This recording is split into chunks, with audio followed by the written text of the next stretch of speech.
চাচার ঠোঁটে কোনোদিন কিস করতে দেয় নাই আর নিজেও করে নাই। এই নিয়ে ওই আমাদের স্যারের কাছে অভিযোগ করেছে সমবয়সী স্যার, বলতেছে ভাতিজা তুই তো আমার সমবয়সী মনের কষ্টের কথা বলি, দেখ তোর চাচি আমার একটু ঠোঁটে কিস করতে দেয় না। কয় ঠিক আছে চাচির কি বলবো নাকি, কয় একটু বলছেন, যেহেতু তোর কাছে তো আমার কোনো লজ্জা শরম নেই, তুই ছোটবেলা থেকে একসাথে বড় হয়েছি। ওই স্যার আমাদের আকিজ কলেজিয়েট স্কুলের টিচার, অবসরপ্রাপ্ত, বাড়ি হলো বরিশাল। বলতেছে কবির ভাই আমার চাচির যখন আমি লজ্জা ভেঙে বললাম চাচা বিয়ে করেছে, চাচা একটু চাই ঠোঁটে কিস করবে, করতে দেন না, কারণটা কি? কয় লজ্জা ভেঙে যখন বলেছে আমি লজ্জা ভেঙে আপনার, ওগো ভাতিজা তোমার বলি শোনো, তোমার চাচা বিড়ি খেয়ে মুখের দুর্গন্ধ এতটাই করে রেখেছে যে ওর পাশায় কিস করা যাবে তা ঠোঁটে না। যে দেবে না ছপান করি বাড়ি কষি দেবে। ওয়াজ শুনবা এত টাকাতে হুজুর নিয়ে আসি, টাকা দেবা না পাকাবো ভাই যাও, ওই যে টাকা রেডি করে রেখেছে না, ও বিড়ি বিড়ি কি ও টাকা, তাও ভালো হয়েছে বিড়ির প্যাকেট দেখাচ্ছে। ও আমার ভাইয়েরা বিড়ি কি খাওয়া যাবে না? খাওয়া যাবে না। বিড়ি খাইলে মুখের এত দুর্গন্ধ হয়, এত দুর্গন্ধ দুর্গন্ধ দুর্গন্ধ। আমাদের এক স্যার, তার এক চাচা বিয়ে করেছে চাচি, ওই চাচার ঠোঁটে কোনোদিন কিস করতে দেয় নাই আর নিজেও করে নাই। এই নিয়ে ওই আমাদের স্যারের কাছে অভিযোগ করেছে সমবয়সী স্যার, বলতেছে ভাতিজা তুই তো আমার সমবয়সী মনের কষ্টের কথা বলি, দেখ তোর চাচি আমার একটু ঠোঁটে কিস করতে দেয় না। কয় ঠিক আছে চাচির কি বলবো নাকি, কয় একটু বলছেন, যেহেতু তোর কাছে তো আমার কোনো লজ্জা শরম নেই, তুই ছোটবেলা থেকে একসাথে বড় হয়েছি। ওই স্যার আমাদের আকিজ কলেজিয়েট স্কুলের টিচার, অবসরপ্রাপ্ত, বাড়ি হলো বরিশাল। বলতেছে কবির ভাই আমার চাচির যখন আমি লজ্জা ভেঙে বললাম চাচা বিয়ে করেছে, চাচা একটু চাই ঠোঁটে কিস করবে, করতে দেন না, কারণটা কি? কয় লজ্জা ভেঙে যখন বলেছে আমি লজ্জা ভেঙে আপনার, ওগো ভাতিজা তোমার বলি শোনো, তোমার চাচা বিড়ি খেয়ে মুখের দুর্গন্ধ এতটাই করে রেখেছে যে ওর পাশায় কিস করা যাবে তা ঠোঁটে না। আছে না নাই? ওর পাশা শুকা যায় তা অন্তত মুখের কাছে মুখ নিয়া যায় না। এই দুর্গন্ধ, এত দুর্গন্ধ, যখন নামাজের সময় ইমাম বলে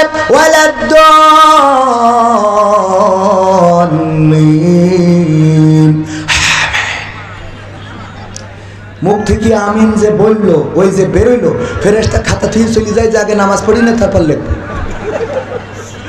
এখন লিখা হবে না,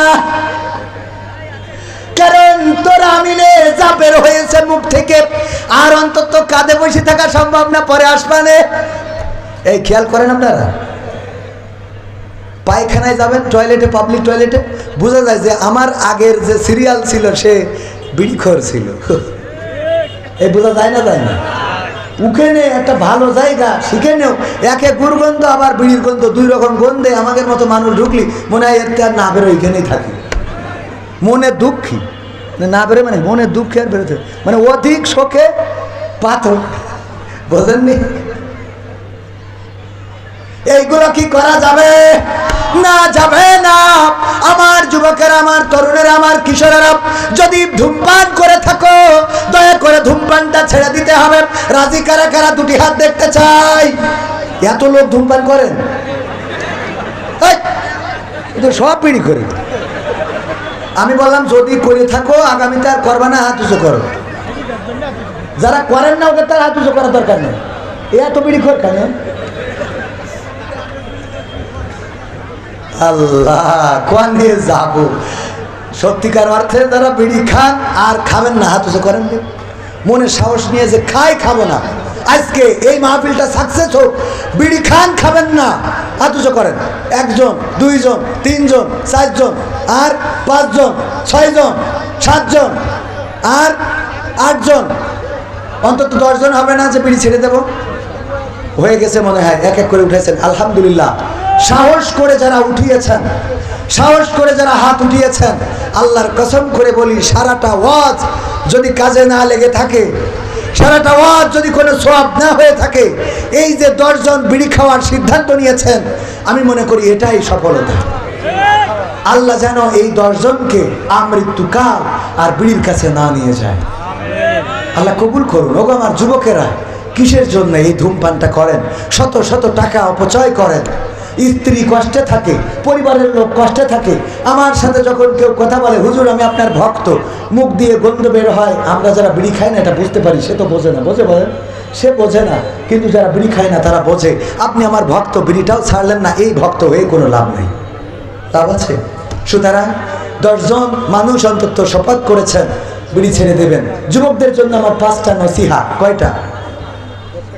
1 নম্বর কাজ, নামাজ কাজা করা যাবে, নামাজ কাজা করা যাবে না। 2 নম্বর কাজ, নামাজ কেন কাজা করা যাবে না? আল্লাহর নবী বলেছেন পরকালের ময়দানে প্রথম হিসাব নেওয়া হবে কিসের?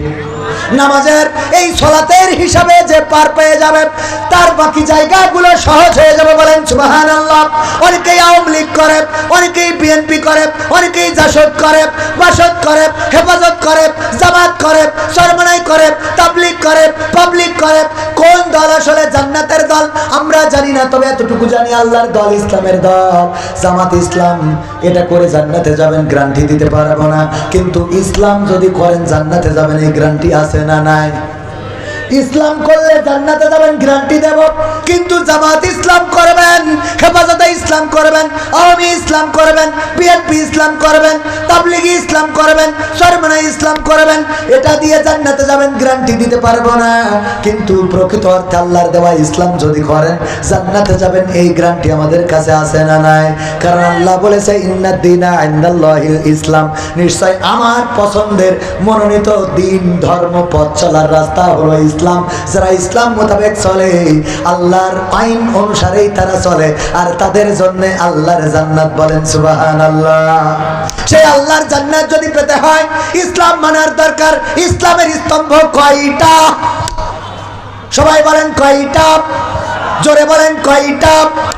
আমাদের মধ্যে অনেকেই আছে ইসলামের স্তম্ভ কয়টা জানে না, উজুর ফরজ কয়টা জানে না, নামাজের আরকান আহকাম কয়টা জানে না, উজু ভঙ্গের কারণ কয়টা জানে না, ঈমান ভঙ্গের কারণ কি কি জানে না।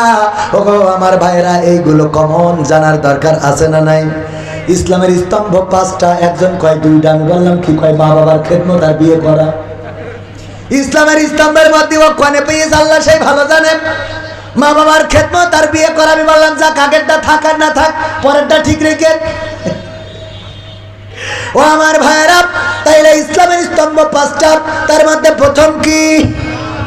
হ্যাঁ, কেউ কয় নামাজ, কেউ কয় কালেমা। কালেমা।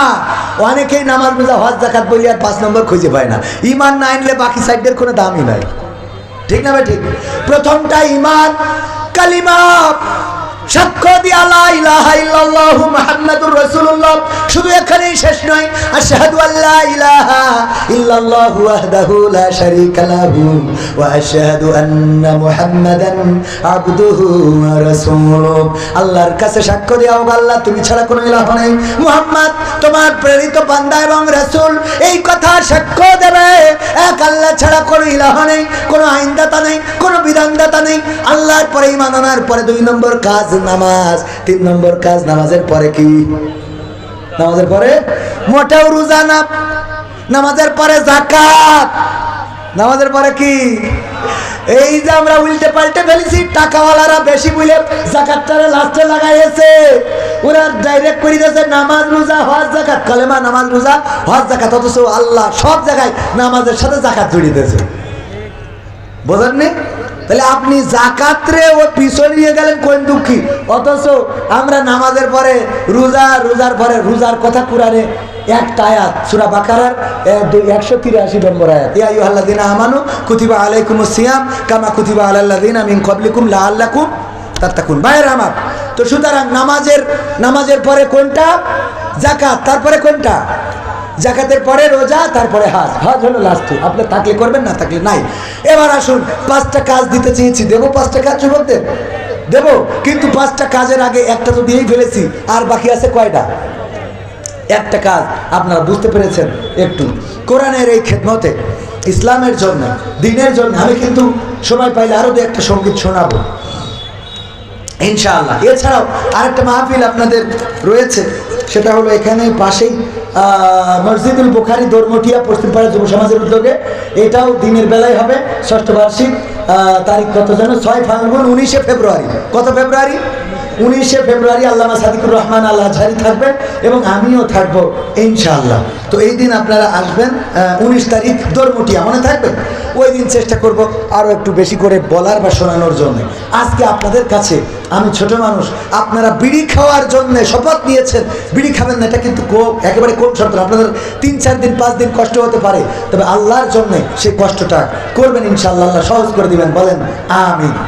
আপনাদের কাছে একটু হাত বাড়াচ্ছি, এই মাহফিলের অনেক খরচ, এই মাইক, এই লাইট, এই প্যান্ডেল, আমার যুবকেরা দাঁড়ানো, আমার রাস্তায় দাঁড়ানো যুবকেরা, একটু ভিতরে কি আসা যায় না? আপনার কাসিফ ভাই অনেক ভালো কথা বলেন, সুন্দর কথা বলেন, আল্লাহ রাব্বুল আলামিন তাকে হায়াতে তাইয়্যিবা নসিব করে দিন, বলেন আমিন। তিনি আসবেন, ভালো ভালো কথা শোনাবেন, সুতরাং আপনাদেরকে বলবো একটু ভিতরে আসার জন্য। আর আমাদের যুবকেরা প্যাকেট নিয়ে যাচ্ছে, যা আছে পকেটে দিয়ে দেবেন, প্যাকেটে মা বোনদের মধ্যেও যান, আমার মা বোনেরাও টাকা নিয়ে এসেছেন, দেওয়ার মতো মানুষ না পাইলে দেবে কোথা থেকে? ও আমার ভাইয়েরা, এই কোরআনের জন্য, কোরআনের মাহফিলের জন্য টাকা